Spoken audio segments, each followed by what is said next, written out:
بسم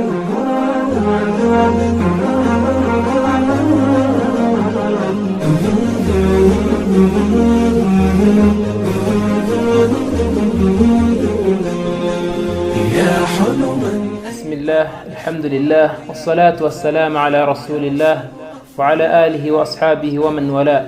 nyuma yo gushimira Allah subhanahu wa ta'ala no gusabira amahoro n'imigisha intumwa Muhammadin sallallahu alayhi wa sallama nabiwe n'abasangira ngendo be n'abazakomeza kugera ikirenge mu cyabo kuzageza ku munsi w'imperuka. Dusaba Uwiteka Allah subhanahu wa ta'ala ko yadushyira muri abo ngabo. Bavandimwe, dukomeje n'isomo ryacu mu gusobanura igitabo Umdatul Fiqh cya Ibn Qudama al-Maqdisi, aho dukomereje n'isomo rya 35. Isomo ryacu ry'ubushize twinjiye mu muryango mushya no mu gitabo gishya, aricyo gitabo cya zaka. Tubona ko zaka ari umutungo runaka ukurwa mu mitungo runaka mu gihe runaka kandi ugahabwa abantu runaka. Twarabisobanuye mu isomo ry'ubushize. Hanyuma mu bindi twabonye nuko twabonye ko zaka ikurwa mu mitungo ine, ariyo mitungo yitwa ngo ni imitungo ya zaka. Muri yo twabonye ko ari amatungo aragirwa mu rugo. Tubona ko ari ibikurwa mu butaka, byaba ari amazahabu n'ibindi bitandukanye. Hanyuma tubona ko harimo amafaranga n'ibiyakomokaho ari byo izahabu n'ifeza, cyangwa se ibyo akomokaho ari byo izahabu n'ifeza. Hanyuma tubona ko harimo na bya bindi byashyiriweho gucuruzwa, ko ibyo byose bitangwa mu zaka. Umwanditsi rahimahullah mu isomo ryacu ry'uyu munsi yakomereje ku muryango yise ngo babu zakatu saima. Babu, umuryango wa zakati saima, zaka y'amatungo aragirwa cyangwa se zaka y'amatungo atangwamo zaka. Ayo matungo akaba afite izina cyangwa se umwihariko wo kuba aragirwa. Kuragira muri Islamu ni imwe muri kondisiyo zituma amatungo atangwamo zaka, kubera yuko uyu muntu ufite aya matungo nta mbaraga zidasanzwe, nta n'ubwitange bukabije aba yashyizeho kugira ngo abashe korora no kororokerwa. Bityo niyo mpamvu Uwiteka Allah subhanahu wa ta'ala amusaba ko nawe atanga zaka, gushimira inema y'Uwiteka Allah subhanahu wa ta'ala mu gihe aba amaze cyose arera cyangwa se yorora amatungo ye, amatungo akaba amaze kugwira no kuba amashyo, bityo aba agomba gutangamo zaka. Kuragira muri Islam ni kondisiyo y'umwihariko. Iyo amatungo ataragirwa nk'amatungo aragirirwa mu biraro, cyangwa se amatungo atunzwe n'imbaraga za nyirayo nko kuyahahira ibyo kurya n'ibindi nk'ibyo ngibyo, uyu nguyu cyangwa se n'amatungo yo muri ubu bwoko ntago atangwamo zaka muri Islam. Ibyo ngibyo akaba ari ibyemeranyijwe n'abamenyi bose, nk'uko nanone bigaragara muri hadithi zitandukanye. Muri zo nka hadithi ya Anas ibn Malik mu rwandiko rwa Abubakar radiyallahu anhu yanditse yohereza kugira ngo abantu bajye gutanga zaka. Bityo uru rwandiko ni urwandiko ruri muri hadithi sahih kuva kwa Abubakar radiyallahu anhu. Hanyuma ni hadithi iri muri Sahih al-Bukhari, aho Bukhari rahimahullah iyi hadithi yayivuze inshuro zirenga 10 mu bice bitandukanye bijyanye naho ageze cyangwa se n'icyo agiye kuvugaho mu gitabo cya Sahih al-Bukhari. Harimo n'izindi hadithi nyinshi zitandukanye, nka hadithi ya Muadh ibn Jabal, hadithi ya Ibn Abbas n'izindi zitandukanye zigaragaza ko ukuragira ariko cyangwa se ari imwe muri kondisiyo ikomeye kugira ngo amatungo atangwemo zaka. Bityo iyo amatungo ataragirwa ngo arishe imusozi, aya ngaya ntago yitwa ko ari amatungo atangwamo zaka. Aramutse anarishije imusozi ariko akarisha ibyahinzwe n'abantu atari ibyimejeje, nko kuba umuntu ashobora guhinga urubingo, akagura ifamu akayihingamo urubingo, hanyuma akajya aragira amatungo ye muri rwa rubingo ahinga, uyu nguyu nawe ntago as-sahih 'inda al-ulama, ku ijambo ry'ukuri mu bamenyi nuko uyu nguyu nawe adatanga zaka, kubera ko ari we ugaburira amatungo ye kandi akayitaho. Bityo amatungo atangwamo zaka muri Islam ni amatungo arisha ibyatsi byimejeje imusozi, hanyuma akaba ari yatangwamo zaka. Ibi byose nibikomeza kugaragaza uburyo Uwisilamu ari dini ibereye abantu, ikabera n'ibihe byose, ikabera n'ahantu hose, kubera ko itigeze iremereza abantu kandi ngo ivune umuntu. Uwiteka Allah subhanahu wa ta'ala azi neza ko mu muntu harimo kamere yo gukunda ibintu, by'umwihariko ibintu umuntu arushaho kubikunda bitewe n'imbaraga yatakaje kugira ngo biriya bintu abashe kubigeraho. Muri uyu muryango rero niho Uwiteka Allah subhanahu wa ta'ala agaragariza ubwiza bw'Uwisilamu. Za mvune zabaye nyinshi ku muntu kugira ngo agere ku mutungo runaka, zikaba ari nayo mpamvu ishobora gutuma agabanyirizwa muri ya maturo y'itegeko asabwa gutanga, cyangwa se rimwe na rimwe akayakurirwaho burundu, nk'uko tubibona muri uyu muryango wa zaka y'amatungo. Umwanditsi rahimahullah aravuga ati wahiya thalathata anwa'i, ati ni ibice bitatu by'ayo matungo atangwamo zaka. Ibi bice bitatu, ibiri hanze yabyo bisobanuye ko bidatangwamo amaturo y'itegeko ariyo zaka. Hanyuma ahangaha ndagira ngo nanone nsobanure ko iyo tuvuze ko ibi bidatangwamo zaka y'itegeko, ntabwo biba birangiye ko nta zaka ishobora gutangwa mu matungo runaka. Urugero, umuntu ashobora kuba yororera mu ifamu, akaba adategetswe gutanga zaka y'amatungo, ariko akaba yorora kugira ngo acuruze aya matungo afite. Icyo gihe uyu nguyu ava muri zaka y'amatungo akimukira muri zaka y'ubucuruzi igihe bigeze ku gipimo runaka cyagenewe abacuruzi. Tuzakibona nitugera ku bijyanye na zaka y'ubucuruzi. Ni nk'uko nguko umuntu ashobora kuba ayorora amatungo atari mu matungo turi buze kuvuga. Aya matungo atatu ni ihene n'intama n'inka hamwe n'ingamiya. Ihene n'intama ubundi biri mu itsinda rimwe ry'aya matungo magufiya aragirwa atangwamo zaka muri Islam. Hanyuma inka akaba ari icyiciro ukwacyo, n'ingamiya nazo zikaba ari icyiciro ukwacyo. Ibi byose byinjiramo amoko yabyo yose atandukanye. Mu ngamiya harimo izo bita irab na bukhti. Izi zose zinjira muri rino tsinda ry'ingamiya. Izi irab ni ingamiya busanzwe z'Abarabu, arizo za ngamiya zizwiho ipfufu rimwe. Hanyuma bukhti izi ni za ngamiya zindi zizwiho amapfufu abiri, ziba ari nini, rimwe na rimwe zifite n'ubwoya bwinshi. Hanyuma no mu nka nazo zirimo ibice bibiri. Harimo inka z'amahembe, hakabamo n'inka z'ingweba cyangwa se inkungu, za zindi zitagira amahembe, ziba ziri mu bwoko bw'imbogo. Izi zombi iyo ziragirwa cyangwa se zorowe mu rugo, izi ngizi zose zitangwamo zaka muri ayo moko yombi uko ari abiri. Zaba ari izifite amapfufu runaka cyangwa se andi moko ayo ari yose, ariko iyo ziri mu itsinda ry'inka, izi zose zinjizwa mu zigomba gutangirwa zaka. Hanyuma twaza no ku ihene tugasangamo ihene n'intama. Aya matungo yombi nayo ari mu matungo magufiya aragirwa kandi agatangwamo zaka. Aya matungo cyangwa se ibi byiciro bitatu nibyo bitangwamo zaka mu matungo aragirwa. Nk'uko twabivuze, umuntu aramutse yoroye andi matungo ari hanze y'aya ngaya, urugero yoroye nk'inkoko cyangwa se akorora imbata, niyo zagera kuri miliyoni cyangwa se ku bihumbi magana, cyangwa se akorora amadendo n'andi matungo atandukanye nk'inkwavu n'ibindi, aramutse azoroye kabone nubwo zagera kuri miliyoni, uyu nguyu nta zaka y'amatungo abasabwa gutanga, kubera ko iri tungo rye yorora ntabwo riri muri ya matungo yagenewe gutanga zaka. Ariko nanone nk'uko twabivuze, ashobora kuyorora kugira ngo ayacuruze, bityo akinjira mu muryango wa zaka y'ubucuruzi igihe aya matungo ye yageze ku gipimo runaka, cyangwa se yujuje kondisiyo zisabwa kugira ngo umuntu atange zaka y'ubucuruzi, nk'uko tuzayibona insha Allah ta'ala. Umwanditsi rahimahullah aravuga ati ahaduha al-ibilu, aravuga ati icyiciro cya mbere mu matungo atangwamo zaka ni ingamiya. Nk'uko twavuze, ingamiya mu moko yazo yombi, za ngamiya z'ipfufu rimwe na za ngamiya z'amapfufu abiri, zose zinjira muri ubu bwoko bw'ingamiya. Aha ni muri hadithi zitandukanye. Muri zo harimo nka hadithi ya Bahz ibn Hakim rahimahullah radiyallahu anhu, aho avuga ko intumwa y'Imana Muhammadin sallallahu alaihi wasallam yavuze ati ingamiya ziragirwa zitangwamo zaka. Nanone nk'uko twavuze muri hadithi ya Anas, iyi hadithi ya Anas, uru rwandiko rwa Abu Bakar radiyallahu anhu yohereje Anas ibn Malik kugira ngo batangemo zaka. Uru rwandiko cyangwa se iyi hadithi ifatwa nka hadithi y'umwihariko, muri uyu muryango ibyo bita ngo ni ummul bab. Iyi hadithi niyo mama w'uyu muryango, no kuvuga ngo niyo ishingiweho byose mu bijyanye n'uyu muryango, kubera nkuko nabivuze Bukhari rahimahullah yayivuze mu gitabo cye inshuro zigera ku nshuro 10.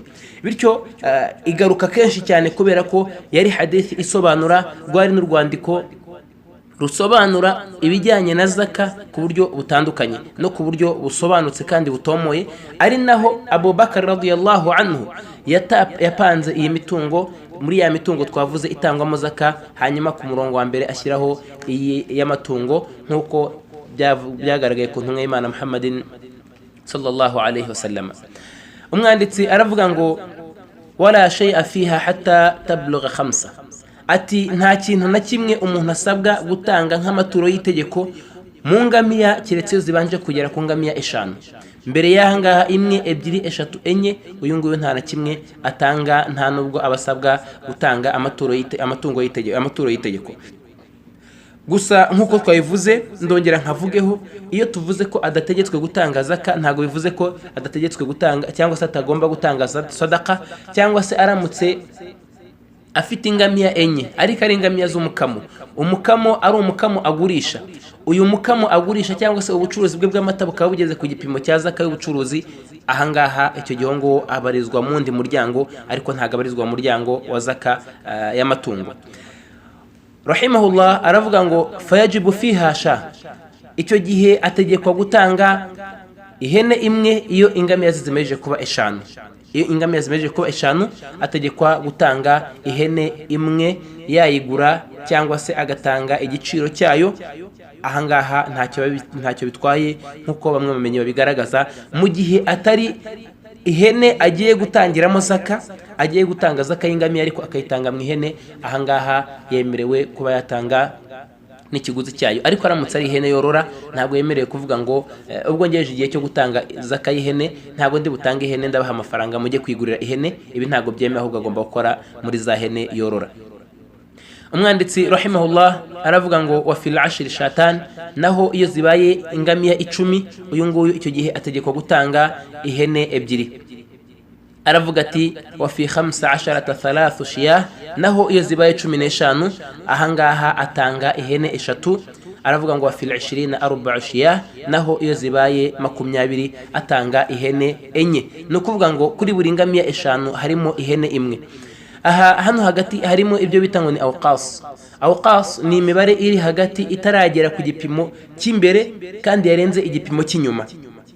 Urugero ingamiya 17, ingamiya 17 ntago ziragera kuri 20 ngatanga ihene 4, nta nubwo ari 15 ngatanga ihene 3, ahubwo hari zino zarenze. Izi zarenze zirimo hano hagati, iyi mibare irimo hano hagati, iyi ngiyi ntacyo itangirwa muri zaka y'amatungo, bitandukanye n'izindi zaka nkuko umwanditsi rahimahullah abigaragaza.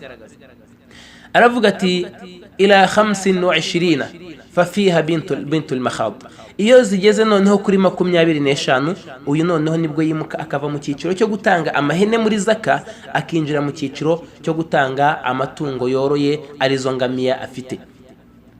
Ahangaha atanga ingamiya yitwa ngo ni bintul makhad. Bintul makhad ni ingamiya, aravuga umwanditsi ngo wahiya bintu sana, ni ingamiya iba ifite umwaka umwe, ariko agomba gutanga ikigore cyangwa se iyi ngore, kubera yuko izi ngizi cyangwa se izi ngore niba nazita inyana simbizi, iyi nyana iyi ngiyi niyo ifitiye agaciro baitumari muslimina, ikaba inafitiye agaciro uriya mukene uri buze kuyihabwa mu gihe agiye kwakira zaka, kubera ko naramuka atanze imfizi cyangwa se agatanga ingabo, iyi ngiyi ntago ifite agaciro, nta nubwo ifite akamaro kurusha iriya y'ingore. Nayo mpamvu muri zaka by'umwihariko mu matungo ntago byemerewe ko abantu batanga amasekurume nkuko bizagaragara, cyangwa se imfizi ni nandi matungo y'ingabo. Icyo gihe asabwa gutanga ingore, keretse gusa aho turi buze kubibona mu bijyanye na zaka y'inka, turi buze kubibona insha Allah ta'ala. Umwanditsi rahimahullah aravuga ngo fa illam yakun indahu fabnu labun, iyo atabashiye kubona iyi nyana y'ingamiya ifite umwaka umwe, aha icyo gihe yemerewe gutanga ingamiya y'ingabo ariko ifite imyaka 2. Ntabwo yongera gutanga iyo mwaka umwe, ahubwo atanga ifite imyaka 2, kubera ko nubwo yaburiye inyungu iburiye mu bijyanye no kororoka n'ibindi, ariko noneho ihise ibonekera mu bukure bwa ya nyamaswa cyangwa se bwa rya tungo agiye gutanga. Umwanditsi rahimahullah aravuga ngo ila 36 fatajibu bintu labun, aravuga ati kugeza igihe bigeze ku ngamiya 36. Iyo bigeze ku ngamiya 36, uyu nguyu asabwa gutanga bintu labun. Bintu labun ni ingamiya ifite imyaka 2 ariko y'ingore. Arangije aravuga ngo ila 46, kugeza ubwo bigeze kuri 46. Aravuga ati fatajibu alhiqatu walaha 3 sinin, aravuga ati asabwa gutanga iyitwa hiqa. Iyi hiqa ni ingamiya ifite imyaka 3, ingamiya y'ingore ifite imyaka 3. Hari ibisobanuro bijyanye n'aya mazina y'izi ngamiya, ariko si ngombwa ko tubitindamo. Impamvu turi kubinyuramo twihuta nuko ubusanzwe ntago bimenyerewe ko mu Rwanda tugira amatungo y'ingamiya ngo tugiye kubisobanura cyane ku buryo burambuye. Umwanditsi rahimahullah aravuga ati ila 61 fatajibu fiha jaz'a, aravuga ati kugeza ubwo bigeze kuri 61. Iyo ingamiya zigeze kuri 61, ahangaha asabwa gutangamo jaz'a. Jaz'a ni ingamiya laha 4 sinin, ni ingamiya ifite imyaka 4 igiye kwinjira mu wa 5. Iyi niyo yitwa jaz'a. Iyi ngiyi akaba ari nayo yemererwa gutanga nk'igitambo, cyangwa se iyo umuntu ashyizeho nadhiri, cyangwa ahandi hose hategetswe gucinja ingamiya. Iyo umuntu akeneye gucinja ingamiya ntago agomba kujya munsi y'imyaka. Iyi niyo myaka aheraho azamuka igihe agiye gucinja. Umwanditsi rahimahullah aravuga ati ila 76, ati ila 76, ati kugeza ubwo bigeze kuri 76. Fafiha binta labun, icyo gihe atanga binti labun 2. Binti labun 2 zangamiya twavuze zifite imyaka 2, icyo gihe atanga 2 iyo ingamiya ze zimaje kugera kuri 76.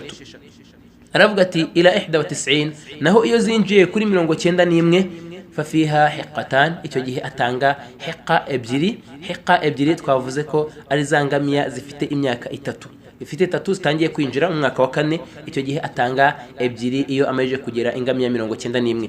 Aravuga ati ila 20 wa 100 fa idha zada wahidatan fafiha 3 banat labun, aravuga ati kugeza ubwo zigeze kugeza iyo agejeje ku 120, no kuvuga ngo guhera kuri 91 kugera ku 120 zifunze, abatanga hiqa 2, zangamiya 2 zifite imyaka 3.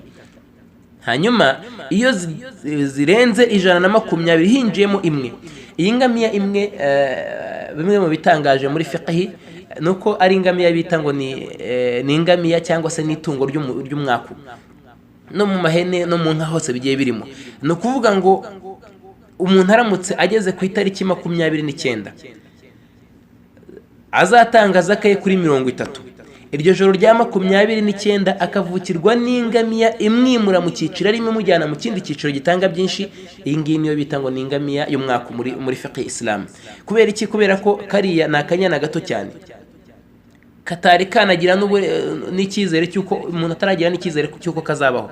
Ariko iryo joro kajemo ejo mu gitondo ugomba gutanga zaka, ubarura zaka naza nako azakabarura muri zaka, hanyuma utange ingamiya nini, kubera ko winjiriye mu ngamiya zawe na kariya gato, bityo akagato kabe kaguteye kuba watanga ingamiya nini. Nibyo bita ngo ni ingamiya y'umwaku, ariko ntago ari umwaku w'umwaku nk'umwaku umenyerewe, ahubwo ni inkuru nabyita nkaho ari nk'umugaryo uba utewe mu bijyanye n'ubumenyi, ariko akaba ari umugaryo wemewe, kubera ko intumwa y'Imana Muhammad sallallahu alaihi wasallam yateraga umugaryo, ariko ibyo yavugaga byose byabaga ari ukuri. Ni nk'uko ngoko no mu bumenyi ntago bibujijwe ko umuntu ashobora gutera umugaryo, ntibe myinshi ngo irenge urugero, kandi nanone umuntu ntajye kwigisha nkaho arimo kwigisha abasirikare bari ku rugamba. umwanditsi rahimahullah aravuga ati rero iyo zibaye 121 kuzamura, iyo zihereye ku 121 kugera ku mari turibuze kubona imbere, ahangaha asabwa gutanga thalathu banat labun, asabwa gutanga bint labun eshatu. Zangamiya zifite imyaka 2 icyo gihe atanga eshatu. Arangije aravuga ngo thumma fi kulli 50 hiqqa, hanyuma iyo zirenze aho ngaho icyo gihe atangira gutanga kuri buri ngamiya 50 atangamo hiqqa, ya yindi twavuze ifite imyaka 3 irimo kwinjira wa kane. Icyo gihe kuri buri ngamiya 50 atangamo imwe. Bishatse kuvuga ngo aramutse urugero afite wenda ingamiya 200, icyo gihe yatanga hiqqa zingahe? Enye, kubera ko kuri buri 50 atangamo hiqqa. Aravuga ngo wa fi kulli 40 bint labun, naho kuri buri 40 agatangamo bint labun. Urugero afite 190, ubwo icyo gihe yatanga hiqqa eshatu agatanga na bint labun imwe, kubera ko ni 50 kuri buri hiqqa hamwe na 40 kuri bint labun. Ibi ntago ari ibintu byo gusobanukirwa cyane, ibi turi gusozerezaho ni ibintu by'imibare, ni bisanzwe umuntu wese uzi imibare arabyumva ko ari ibintu bisobanutse cyane, kubera ko ni ibyiciro umuntu agenda yimukamo bitewe n'imibare. Aravuga ati ila 200, naho iyo zimeje kwinjira muri 200, iyo zibaye 200, uyu nguyu afite uburenganzira, ashobora kwinjira mu cyiciro kimwe akaba ari cyo atangamo, cyangwa se akinjira mu byiciro byombi. Nkuko twavuze ni ikibazo cy'imibare gusa, kuko twavuze ko 50 kuri buri hiqqa na 40 kuri bint labun. Iyo zibaye 200 bumvikana ko atanze bint labun yatanga 5, atanze hiqqa yatanga enye. Icyo gihe rero abafite uburenganzira bwo kuba yatanga icyiciro ashatse muri ibi byiciro byombi, cyangwa se muri aya moko abiri yombi. Hanyuma ikibazo kijyanye n'ibyiciro cyangwa se n'ibyo atanga tukirangije, umwanditsi rahimahullah yinjira ku gice cya kabiri. Igice cya kabiri aravuga ati waman wajabat alayhi sinnun falam yajidha akhraja adna minha ma'aha shatayn aw 20 dirahim.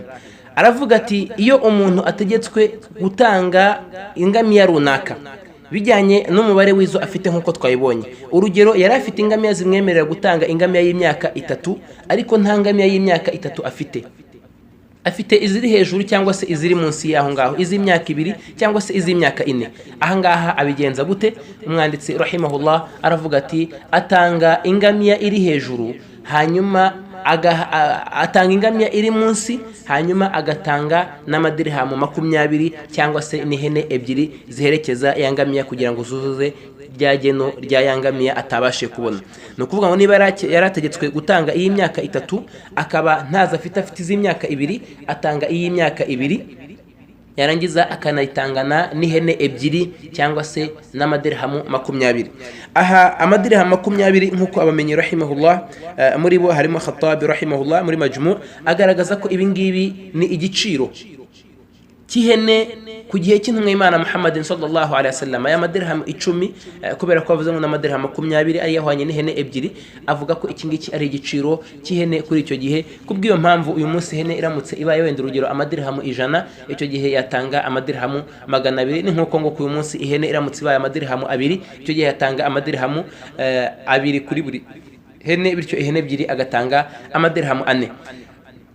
Ni nkuko nguko iyo aramutse afite iziri hejuru atanga ya yindi iri hejuru y'iyo yasabwaga, hanyuma uwaje kwakira zaka akamusubiza ihene 2 cyangwa se akamuha ikiguzi cy'ihene 2 cyangwa se amadirhamu 20 nkuko twabivuze, cyangwa se nkuko nawe yagombaga kubigenza iyo yagombaga gutanga iyo yari gutanga intoya.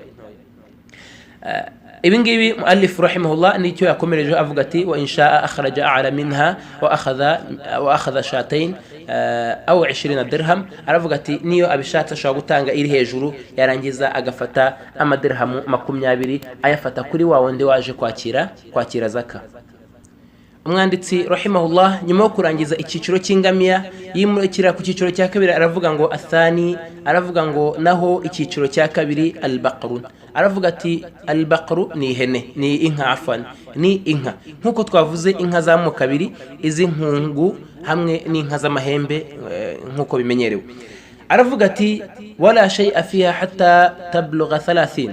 Nta kintu na kimwe umuntu asabwa mu nka keretse iyo zigeze ku nka 30. ahangaha kubijyanye n'inka iyo ziri munsi yangaha ntago yongera nta gategeko gutanga ihene nkuko twayibonye mu ngamiya 5 atanga ihene kugeza ku ngamiya 20. Ahangaha ku nkaho iyo inka umuntu atarageza ku mubare wa 30 kabone no bwafite 29 hamwe n'indi nka ihaka iri hafi kubyara, uyu nguyu ntago ashobora kubwirwa ngo isigaje nk'iminsi 2 ngo ibyare ati bityo ngaho uzanye wenda nibura ihene imwe. Ntago ariko bigenda, ahubwo uyu nguyu nta na kimwe asabwa nkuko tubibona muri hadithi ya Anas ibn Malik radiyallahu anhu. Umwanditsi rahimahullah aravuga ati nta na kimwe asabwa kugeza ubwo zuzuye 30. Aravuga ngo fayajibu fiha tabi'un, iyo zimaje kuba 30 icyo gihe nibwo asabwa gutanga tabi'un au tabi'atun laha sana, cyangwa se tabi'a ifite umwaka. Tabi'u ni inyana ifite umwaka umwe, cyangwa se akamasa gafite umwaka umwe. Icyo gihe iyo afite inyana cyangwa se akamasa gafite umwaka umwe ntacyo bitwaye. Aha honyine muri iri geno rya zaka niho honyine hemererwa gutangwa ingabo mu bijyanye na zaka. Naho ahandi hose hasigaye muri zaka nuko umuntu atanga imbyeyi cyangwa se ingore, inyana cyangwa se ibyo bita inyagazi n'amashashi. Ibyo ngibyo nibyo bitangwa muri zaka, ntago hatangwa amasekurume n'imfizi, kubera ko ibyo ngibyo nkuko twabivuze ntago ari byo bifitiye akamaro cyane umukene cyangwa se bayitumaril muslimin. Umwanditsi rahimahullah aravuga ati ila 40, guhera kuri 30 kugeza kuri 39, uyu nguyu abatanga inyana cyangwa se akamasa gafite umwaka umwe. Iyo bibaye 40 aravuga ngo fafiha musinna laha sanatan, icyo gihe iyo zibaye 40 atangira gutanga iyitwa musinna. Iyi ni inyana ifite imaze imyaka 2, inyana imaze imyaka 2. Arangije aravuga ngo ila 60, kugeza ubwo zigeze kuri 60. No kuvuga ngo guhera kuri 40 kugera kuri 59, uyu nguyu aba atanga ya nyana ifite imyaka 2. Hanyuma iyo zibaye 60 aravuga ngo fafiha tabi'an, icyo gihe asabwa gutanga tabi'a ebyiri. Tabi'a ebyiri twavuze ko ari yangamiya ifite ya nyana cyangwa se akamasa gafite umwaka umwe, icyo gihe atanga 2. Hanyuma iyo birenze aho ngaho aravuga ngo ila 70, iyo zinjiye muri 70 noneho aravuga ngo fafiha tabi'u au musinna. Aravuga ati iyo zibaye 70 abasabwa gutanga tabi' wa musinna, afwan abasabwa gutanga tabi' agatanga na musinna, kubera ko ziba zimeje kuba 70. Nkuko twabivuze ntago ibi bintu ari ibintu byo gutekereza cyane, ahubwo ni imibare gusa, kubera ko twabonye ko tabi' itangirwa 30 hanyuma musinna igatangirwa 40. Uyu nguyu yagize 70, icyo gihe aratanga tabi' atange na musinna, aratanga y'umwaka umwe n'iy'imyaka 2, kubera ko umubare we niko ungana. Arangije aravuga ngo thumma fi kulli 30 tabi', hanyuma kuri buri 30 azajya azitangira tabi', wa fi kulli 40 musinna, hanyuma na kuri buri 40 atange musinna. Nkasubiyemo mu ncamake nuko yavuze ngo 30 utanga inyana y'umwaka umwe, zaba 40 ugatanga inyana y'imyaka 2. Iyo zibaye 60 ubwo birumvikana ko ni ya nyana y'umwaka umwe uzitanga ari 2, zaba 70 ugatanga ya nyana y'umwaka umwe n'iy'imyaka 2. Hanyuma zarenga aho ngaho ugatanga kuri buri nyana y'imyaka kuri buri nka 30 ugatanga inyana y'umwaka, hanyuma kuri buri nka 40 ugatanga inyana y'imyaka 2. Bisobanuye ngo uramutse urugero ufite inka 400, ufite inka 400, icyo gihe utanga inyana 10 z'imyaka 2. Iyo niyo iba ari zaka yawe. Ushobora no kubivangavanga uko wabishaka, gusa ikinyenzi ugacungana n'iriya mibare hamwe na biriya twavuze bigomba kuba biranga iriya nyana igiye gutangwa muri zaka. Hanyuma hadithi cyangwa se dalili y'iki cyiciro cya zaka y'inka ni hadithi ya Muadh ibn Jabal radiyallahu anhu, Imana imwishimire, ko avuga ko intumwa y'Imana Muhammadin sallallahu alaihi wasallama yamutegetse ko kuri buri nka 30 hatangwa inyana y'umwaka na buri nka 40 hagatangwa inyana y'imyaka 2. Iyi hadithi ni sahih kuva kwa Malik na Ahmad hamwe na ashabu sunan, hadithi sahih. Umwanditsi rahimahullah aravuga ati an-naw'u thalith, igice cya gatatu al-ghanam, aravuga ati ni aya matungo magufi arizo ihene n'intama. Aravuga ngo wala shay'a fiha hatta tablugha 40, izi nazo nta na kimwe umuntu asabwa nk'ituro ry'itegeko kugeza ubwo zimaje kugera ku hene 40 cyangwa se ku ntama 40. Aravuga ngo fa fiha shatun ila 20 wa 100, iyo zimaje kugera kuri 40 ubusabwa gutangamo ihene imwe kugeza ubwo zigeze ku ihene 120. Ihene n'intama ziruzuzanya nkuko twavuze ko inka z'inkungu n'inka z'amahembe zuzuzanya. Nanone za ngamiya zipfu rimwe n'ingamiya z'amapfu abiri nazo ziruzuzanya. Ni nkuko ngo ko ihene n'intama nazo zuzuzanya mu kuzuza igipimo cyagenwe kugira ngo umuntu atange zaka.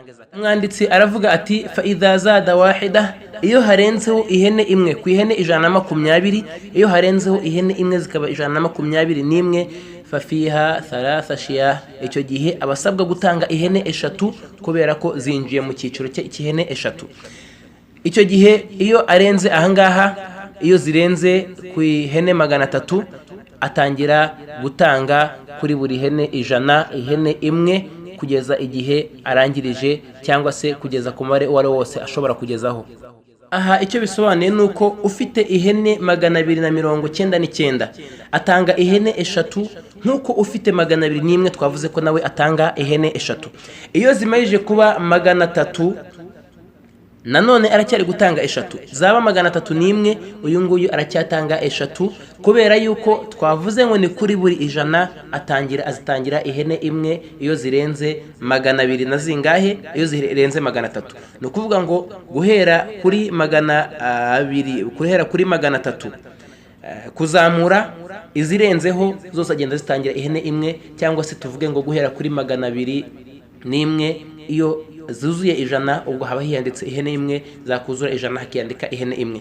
Nkuko twabivuze imibare twise ngo ni awqas, imibare yo hagati ituzuza igipimo runaka, iyi ngiyi nta zaka itangirwa mu bijyanye na zaka. Umwanditsi rahimahullah aravuga ati wala yukhadhu fi sadaqati tais, ntago muri sadaqa hatangwamo amasekurume.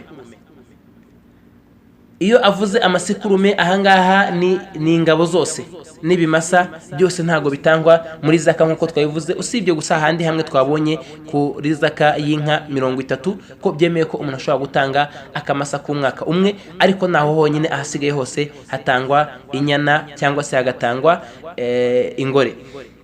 Umwanditsi rahimahullah akomeza agira ati wala dhatu awarin wala harimatun wala rubba wala almakhidu wala alakula, ati kandi ntago muri zaka hatangwa izifite inenge. Iyi ni inenge igabanya mu gaciro k'itungo. Iyo inenge igabanya agaciro k'itungo, iyi nenge ntago yemereye gutangwa muri zaka, ntago yemereye gutangwa muri zaka. Ariko iramutse ari inenge ariko idafite icyo igabanya mu bijyanye n'agaciro k'itungo, nko kuba wenda ugutwi kwaracitseho igipande, cyangwa se ikaba ifite ubundi indi nenge nko kuba wenda urugero yaba yarahiye nk'ubwoya, ku bwoya runaka akagira ubushya cyangwa se ubusenzi bwaravuyeho, icyo gihe iyo bitagabanya mu gaciro k'itungo ibi ngibi ntacyo byangiza. Agaciro k'itungo kavugwa ahangaha ntago ari agaciro k'itungo ry'umutako, ahubwo ni agaciro k'itungo mu korora n'ubujyanye n'ubworozi. Ntago icyo gihe iyo ifite iyo nenge igabanya icyubahiro cyayo cyangwa se agaciro kayo mu bijyanye n'ubworozi, iyo ngiyo ntago itangwa. Urugero ni nk'inkone ntago itangwa muri zaka. Ariko urugero yaciwe amahembe uramutse ugeze ahantu ugasanga bo ntacyo itwaye, icyo gihe ntacyo bitwaye biremewe, kubera ko amahembe aramutse abaye na manini cyane aborozi barabizi, icyo gihe ahubwo aba ari inenge kubera ko bibuza itungo kurisha, biba ngombwa ko ari amahembe akatwa. Icyo gihe rero iyo ntago ifatwa nk'inenge mu bijyanye na zaka, kubera ko biriya ntacyo biri buze gutwara ku bworozi no kunguka muri rya tungo. Umwanditsi nkuko twasomye aravuga ngo wala harimatun, nta nubwo hatangwa ishaje cyane, ya yindi imisokoro imaje gushiramo, imaje gusaza cyane, iyo ngiyo ntago itangwa muri zaka. Arangije rahimahullah aravuga ngo wala rubba, nta nubwo muri zaka hatangwamo itungo ry'umukamo. niba umuntu yari afite inka y'umukamo, iyi nka ye y'umukamo ntago ariyo uje gutwara zaka, ariyo aza areba cyangwa se ngo avuge ngo mumpe muzo mumpemo n'iriya y'umukamo cyangwa se nazira z'umukamo. Icyo gihe izi ngizi ntago zegerwa, kubera ko izi ziba ari amatungo y'umwihariko kuri wa mworozi, ari nayo aba aryoshya kandi akanataka ubworozi bwe. Icyo gihe ntago byemeye muri Islam ko atanga cyangwa se ko umuntu aza agatwara ari amatungo. Aravuga ati wala al-makhid, nta nubwo hatwarwa ihaka. Iyo ihaka iyi ngiyi iba ari icyo nakita nkaho ari icyifuzo cy'umworozi. Icyo gihe iyi ngiyi ntago irebwa, nta nubwo iyi ngiyi ifatwa, ahubwo hafatwa za zindi zitari zima, cyangwa se ishobora kuba yaranimye ihaka ariko itari yagera ku gihe cyo kuba yegereye kubyara, kuko iyo yegereye kubyara ahangaha iba ifite urwego runaka rw'umwihariko mu mutima wa mworozi. Iyi ngiyi ntago yegerwa mu bijyanye no gutanga zaka. Aravuga ati wala al-akula, nta nubwo nanone kandi hatangwa ya yindi ikeneye kuribwa, ya yindi iryoheye kuribwa. Iryoheye kuribwa ni ya yindi ishishe cyane, ishyirwa ku isoko kubera inyama zayo no kubera umubyibuho wayo. Iyi ngiyi ntago ari itangwa. Hano kuri akula harimo ibice bibiri. Hari ya yindi ibereye kuribwa cyangwa se imayeje kubyibuha imeze neza, icyo ni igice cya mbere. Igice cya kabiri ni ya yindi irya cyane. Urugero nk'ingweba zirya cyane, izi nka z'inzungu zimenyerewe ku izina ry'inka z'inzungu. Iyo umuntu aje gufata zaka akaba afite izi z'inzungu, afite n'izisanzwe, icyo gihe uyu nguyu niba umukene ashobora kwihanganira iyi mirire y'inka, ahangaha nibwo icyo gihe itangwa, cyangwa se nibwo uyu nguyu ashobora kwemererwa kuyitanga. Ariko aramutse nawe ubwe kuyorora byaramunaniye kubera uko irya cyane, ikenera ibintu byinshi, uyu nguyu ntabwo yemerewe kuyitanga. Nta nubwo na wa wundi uje gutwara zaka azanga yitoranye igihe ari irya cyane ishishe kandi hari ibyo kuyigaburira bihari, ntabwo aza ngo aba ariyo atoranya kubera ko abona ko ariyo izagira akamaro kenshi, ahubwo umushumba na wa mworozi niwe utoranya izo agomba gutanga, hanyuma hakarebwa kondisiyo zisabwa, niba atari za zindi mbi cyangwa se za zindi nziza. Muri Islam ntabwo byemeye gutwara ibibi, nkuko nyagasani Allah subhanahu wa ta'ala avuga ati wala tayammamu al-khabitha minhu tunfiqun, muramenye ntimugatoranye ibibi ngaba ari byo mutanga mu nzira y'Uwiteka Allah subhanahu wa ta'ala, cyangwa se mukuri ku Uwiteka Allah subhanahu wa ta'ala. Nanone muri hadithi ya Ibn Abbas radiyallahu anhuma, hadithi muri sahihaini, aho avuga ko Intumwa Muhammadin sallallahu alaihi wasallam yohereza Muadh Yamani muri Yemeni, yaramubwiye ngo wa iyyaka wa karaimu amwalihim, kandi uramenye ntuzagende utoranya imitungo yabo myiza. Arangije avuga ati wattaqu da'wata al-mazlum, kandi uramenye uzirinde ubusabe bw'uwahugujwe, kubera ko nuko watwara imitungo myiza y'umworozi muri zaka, ibyo nabyo bibarwa nko kumuhuguza. Uramutse ubitwaye rero Uwiteka Allah subhanahu wa ta'ala azabikubaza. Umwanditsi rero ati wala yukhadhu shiraru al-mali wala kiramuhu illa an yatabarra'u bihi arbabu al-mali, ntago byemeye ko umuntu atwara imitungo myiza, nta nubwo byemeye ko atwara imitungo mibi. Imitungo myiza ashobora kuyitwara no kuyakira igihe ba nyiri imitungo bemeye kuyitanga cyangwa se bahisemo kuyitanga, nkuko binagaragara muri hadithi sahih kuva ku Ntumwa y'Imana Muhammadin sallallahu alaihi wasallam ko umwe mu basahaba yagize igihe cyo gutanga zaka. Bagiye gufata zaka bamubwira ko agomba gutanga inyana y'umwaka umwe, arababwira ati la dhahra laha faturkab wala halibun fatuhlab, ati iyi ngiyi nta mugongo ifite ngo abantu bazayigendeho y'umwaka umwe, nta n'icebe ifite ngo izakamwa, iyi ngiyi izamarira iki abayisilamu? Aravuga ati la, ndi butange ifite akamaro, ifitiye akamaro abayisilamu. Wagiye kwakira zaka abura uko abigenza, arabihakana, ariko birangira bemeje ko bagomba kujya kuregana imbere y'Intumwa y'Imana Muhammadin sallallahu alaihi wasallam. Kubera iki? Uyu aravuga ati urampa ntoya, undi aravuga ati ntago natanga idafite akamaro, ahubwo ngomba guha ifite akamaro. Baza kuregera Intumwa y'Imana Muhammadin sallallahu alaihi wasallam. Intumwa y'Imana iramubaza ati ese iyo ngiyo nziza uyitanze ubishaka bikuvuye ku mutima? Aravuga ati nibyo koko yo Intumwa y'Imana. Intumwa y'Imana iramubwira iti yiduhe, hanyuma nyagasani agushyirire umugisha mu matungo yawe. Uyu mugabo yaroroye cyane, zirororoka cyane kugeza ubwo batubwira ko ku gihe cya Muawiya ibn Abi Sufyan yari afite ingamiya zirenga 1200. bitewe n'ubusabe bw'intumwa y'Imana Muhammadin sallallahu alaihi wasallam.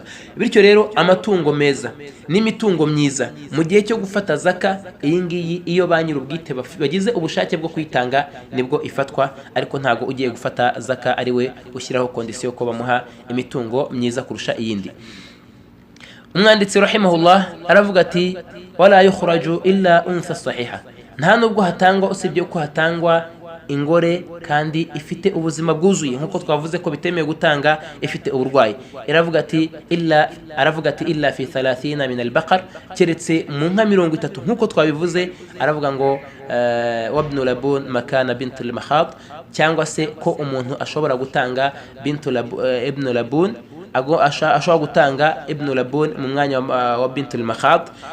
Bisobanuye ngo ashobora gutanga inka y'umwaka y'imyaka 2, akamasa k'imyaka 2 agatanga mu mwanya w'inyana y'umwaka umwe. Aho gusa niho hemewe, ariko hasigaye hose nuko agomba gutanga za zindi za nyana. Naha naho ibi abikora kubera ko yayindi yabuze, ariko iyo ihari ntago twemera gutwara akamasa mu gihe hari inyana. Umwanditsi rahimahullah aravuga ati إلا أن يكون ماشيته كلها ذكورا أو مراضا فيجزء واحدا منها. أتكرتse amatungo ye yose aramutse yose ari ibimasa n'urugero, cyangwa se yose akaba ari amasekurume, cyangwa se yose akaba ari matoya atageze kuri cyagihe, cyangwa se yose akaba afite uburwayi, icyo gihe umuntu atanga muri za zindi afite, kubera ko Nyagasani ntago abaza umuntu usibye cya kindi afite ubushobozi n'icyo yamuhaye. Nta nubwo asabwa kugurisha izirwaye kugira ngo ajye kugura inzima ngo abone icyo atangamo zaka. Umwanditsi akomeza avuga ati wala yukhraju illa jaz'a min ad-da'n aw thaniya min al-ma'z. Aravuga ati aw sinna al-mansusa alayha, nta nubwo byemeye ko umuntu atanga zaka ngo atange zaka ihene iri munsi y'umwaka cyangwa se intama iri munsi y'umwaka, keretse iyo ntazo afite nkuko twabivuze, zose zikaba ziri munsi y'umwaka, aha ntacyo bitwaye. Ariko iyo afite iziri ku mwaka kuzamura, ibi ngibi nibyo bitangwamo zaka. Nkuko nguko mu nka no mu ngamiya nkuko twayibonye ntago byemeye ko hatangwa munsi. Ndagira ngo nanibutse ko bijyanye n'ihene n'intama nta nubwo nanone byemeye gutamba, cyangwa se muri aqiqa, cyangwa se aho umuntu yemeje gutanga igitambo ko yatanga ihene iri munsi y'umwaka cyangwa se intama iri munsi y'umwaka. Ariko ku ntama abamenyi bemeza ko intama iramutse iri muri bwa bwoko bushisha cyane bwiza, ubu ngubu ashobora gutanga iy'amezi 6 kubera ko ishobora kuba inaruta n'ihene y'umwaka umwe. Umwanditsi rahimahullah aravuga ati illa an yakhtara rabbul mal ikhraj as-sinna a'la min al-wajib. Ati uwa wundi nyir'umutungo iyo ahisemo gutanga ibiri hejuru y'imyaka yagenwe, ahangaha ntacyo bitwaye. Uwagiye kwakira zaka yemererwa kwakira iyi zaka y'uyu muntu. Aravuga ati aw takuna kullaha sigar fayujze, cyangwa se zose zikaba ari ntoya, bikaba ntacyo bitwaye ko yatanga intoya nkuko twabivuze. Aravuga ati wa in kana fiha sihahun wa miradun, naho iyo harimo inzima hakabamo n'izirwaye, wa dhukurun wa inathun, harimo ingore hakabamo n'ingabo, wa sigharun wa kibarun, harimo intoya harimo n'inkuru. Aravuga ati akhraja sahihatan kabiratan qimatuha ala qadri qimat bainahuma aw malaini. Aravuga ati icyo gihe uyu nguyu atanga ingore iringaniye, iri hagati no hagati, iringaniye ihwanye na ya mitungo yose. Ni ukuvuga ngo aramutse afite 50 ntoya na 50 nini, aha ntacyo bitwaye ko atanga ya yindi nini iringaniye iri hagati no hagati. Icyo bishatse kuvuga nuko afata umutungo ugereranyije bitewe n'izo afite.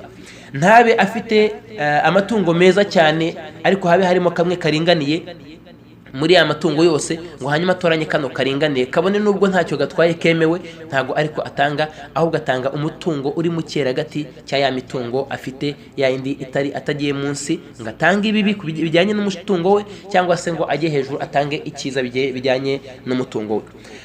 Umwanditsi akomeza avuga ati wa in kana fiha bukhatiyun wa irabun, nkuko twabivuze aramutse afitemo ingamiya izipfupfu rimwe n'izamapfupfu abiri. Aravuga ngo wabaqurun wa jawamisu, akaba afitemo n'inka zisanzwe, afitemo n'ingweba cyangwa se inkungu. aravuga ati wa ma'zun wa da'nun, akaba afitemo n'amahene n'intama, wa kiramun wa li'amun, afitemo inziza cyangwa se inziza hamwe n'imbi, wa simanun wa mahazilun, akaba afite izibyibushye afitemo n'izihorose. aravuga ngo akhadha min ahadihima biqadri qimati almalain, aravuga ni nka kwa kundi ngo afata imwe muri zo iyo agiye gutanga zaka, afata imwe muri zo ariko agafata iri mu cyeragati ushingiye ku mitungo afite, muri ya mitungo imyiza n'imibi cyangwa se ingore n'ingabo intoya n'inini. nyuma y'ahangaha umwanditsi rahimahullah asozereza ku kindi kibazo, ikibazo cy'ihuza ry'amatungo. iyo abantu babiri bahuriye ku matungo, umwanditsi rahimahullah aravuga ati wa in ikhtalata jama'atun fi nisab min as-sa'imati hawlan kamila, iyo abantu babiri bahurije amatungo yabo bakororera hamwe igihe kingana n'umwaka wuzuye, aravuga ati wa kana mar'ahum wahid, aho bororera cyangwa se aho bahurira akaba ari hamwe, baragira umusozi umwe, ni ukuvuga ngo amatungo yabo aragendana igihe cyose bagiye kuragira.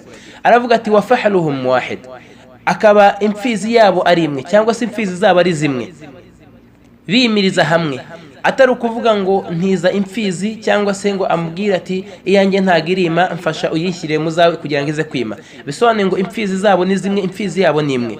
aravuga ngo wamabituhum wahid, ikiraro kikaba ari kimwe, atasaba ikiraro mugenzi we, wa mahlabuhum wahid, n'umukamo wabo ukaba ari umwe, adasaba mugenzi w'igicuba cyangwa igisabo cyangwa inkongoro. ahangaha umwanditsi rahimahullah aravuga ati abangaba imitungo yabo iba imeze kimwe. aravuga ngo wamashrabuhum wahid, zikaba nanone zishoka hamwe, nta ufite ikibumbiro cye ku giti cye ngo nundagira ikibumbiro cye ku giti cye. icyo gihe abangaba umutungo wabo aba umeze nk'umutungo umwe w'umuntu umwe. aravuga ngo fa hukumu zakatihim hukumu zakati alwahid, iteka cyangwa se itegeko rijyanye n'amabwiriza ya zaka yabo ni nk'amategeko ajyanye na zaka y'umutungo w'umuntu umwe. aravuga ngo idha ukhrija alfardu min almali ahadihima, iyo umwe muri bo atanze zaka kuva muri wa mutungo wabo, aravuga ngo raja'a khulataihi bihisasihim minhu, babandi basigaye bafatanyije nawe muri ya mitungo. si ngombwa kuba babiri, bashobora no kuba 4, 5, 10 bose bahuriye kuri ariya matungo. aravuga ati rero abandi basigaye icyo gihe bagaruka kuri wa wundi watanze zaka, ni ukuvuga ngo bari 5 basabwa gutanga ihene imwe cyangwa se inka imwe. icyo gihe umwe muri bo arayitanga, hanyuma bari abandi bafatanyije buri wese akagaruka bitewe n'umugabane we mu mutungo uko ungana, akamuha ingurane ingana n'umugabane we mu mutungo. niba urugero bari 5, inka itanzwe ikaba ari inka ifite agaciro k'ibihumbi 500, icyo gihe niba ari 5 bose bafite izingana, buri wese azana ibihumbi 100 akamuha, hanyuma uyu nguyu akaba nawe bose batangiye hamwe zaka. hanyuma arangije aravuga ngo wala tu'athiru al-khultatu fi ghairi sa'ima, nta ahandi mu yindi mitungo ya zaka kuba abantu bafatanyije imitungo ntacyo bitwara, nta nicyo byangiza. amategeko yabyo aba ari amategeko areba buri muntu ku giti cye. aha akaba ari naho dusozereje iri somo, dusaba Uwiteka Allah subhanahu wa ta'ala ko yaduha gutunga no gutunganirwa, kandi akaduha kuba muri babandi batanga ukuri kw'imitungo nk'uko babisabwe n'Uwiteka Allah subhanahu wa ta'ala, tunibuka ko iyi mitungo ari ibigeragezo kuri twebwe, akaba ari n'ikizamini twahawe n'Uwiteka Allah subhanahu wa ta'ala. wa wundi uzayitwaramo neza azaba ashimiye nyagasani, azamugororera anamwongerere, anamushyiremo umugisha kandi bitubuke. na wa wundi uzahakana kandi akagundira, uyu nguyu azaba yigometse ku Mana kandi ntibizagira agaciro kuri we, nta nubwo bizigera biba ituze kuri we. ituze riri mu kumvira Imana, kandi ibyiza n'ibiryoshye n'ibisangiwe dusangize abakene bacu, kugira ngo twese twiyumvemo ubumuntu n'ubuyisilamu. hari igitekerezo cyangwa ubwunganizi cyangwa ikibazo bishingiye kuri aya masomo, wabitugezaho ubinyujije ku murongo nkoranyambaga WhatsApp kuri nimero guteranya 250 72 74 37 080. وآخر دعوانا الحمد لله رب العالمين. سبحانك اللهم بحمدك نشهد أن لا إله إلا أنت نستغفرك ونتوب إليك. mwarikumwe n'umuvandimwe wanyu Nitanga Jamil.